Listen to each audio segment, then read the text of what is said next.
Good morning, Wildcats. I'm Francis Lewandowski. Today is Friday, January 16th. And I'm Emily Lewandowski. It's National Nothing Day, and welcome to WCTZ News.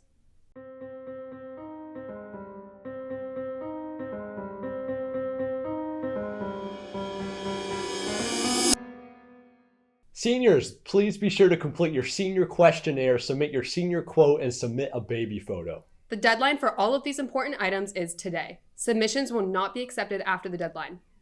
Also, seniors who are AP diploma candidates, your AP diploma applications were handed out in homerooms in December, slackers. Please return completed applications to the guidance office no later than next Friday, January 23rd. This application must be submitted on time to be recognized at graduation for the AP diploma. Now to PTI with Drew and Grim. Pardon the interruption, but I'm Drew Newland. And I'm Jack Grimson. And Graham, we're just going to start off this episode with a somber moment, a quick moment of silence for the Jacksonville Jaguars.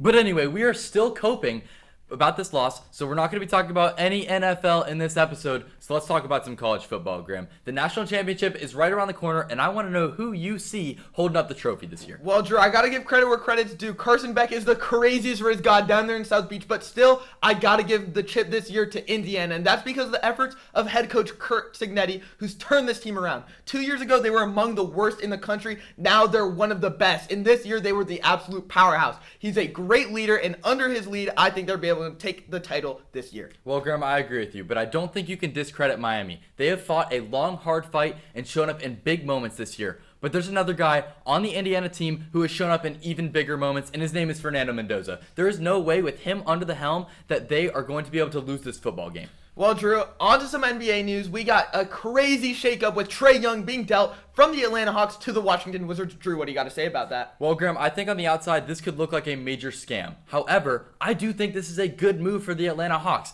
I think Trae Young has not been able to do much this year on the Atlanta Hawks, and by giving him away, you're able to build your team around a guy, young talent, like Jalen Johnson, Graham.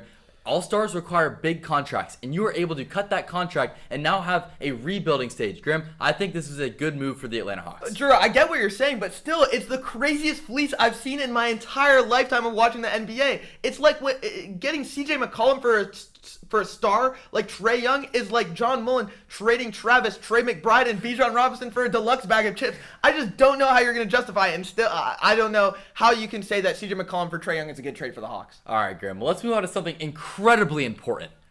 Dunkin' Donuts has just changed their $6 meal deal, which consisted of a bacon, egg, and cheese, a medium coffee, and a hash brown, to a $5 meal deal, measly $5 meal deal, I'll say, which it contains a wake-up wrap, a medium coffee, and a hash brown. Graham, I just want to know what you have to say about this monstrosity. Come on, Drew. I think that seems like a pretty good deal. You're going down from $6 to $5, and you're still getting that wake-up wrap with the egg, the cheese, and the bacon. I don't see where you're going wrong here. Well, Graham, I think that's absolutely atrocious take, because last year they were giving out 2 wake-up wraps for the price of $5, along with the same type of things. Graham, they're getting greedy, and they only want money by this, Graham. You can tell by the way that they're just dishing out protein left and right. Drew, I don't know about this. I think you're just hating because you got to go to Dunkin' and grab us 2 dozen donuts for your fantasy punishment. So anyway, back to you, Lewandowskis.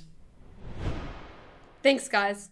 The next NHS meeting is Wednesday, January 21st during Power A in the auditorium. This meeting will involve discussing spring opportunities to get involved and earn points. There will also be a Latin Club meeting next Wednesday, January 21st during Power Hour A. For all members of NJHS, there will be a meeting next Thursday, January 22nd during Power Hour A in Portable 3. This meeting is very important to attend. Thank you to today's sponsors, Kim's Tailoring and Tiana Queen Makeup. Thank you for your support of student journalism and for our production here at WCTZ. Now for the alma mater. Oh, shall I pledge to you our lasting loyalty? We are your own, the faithful ones will always stand with thee. Our memories are dear ones, old friends we long to see.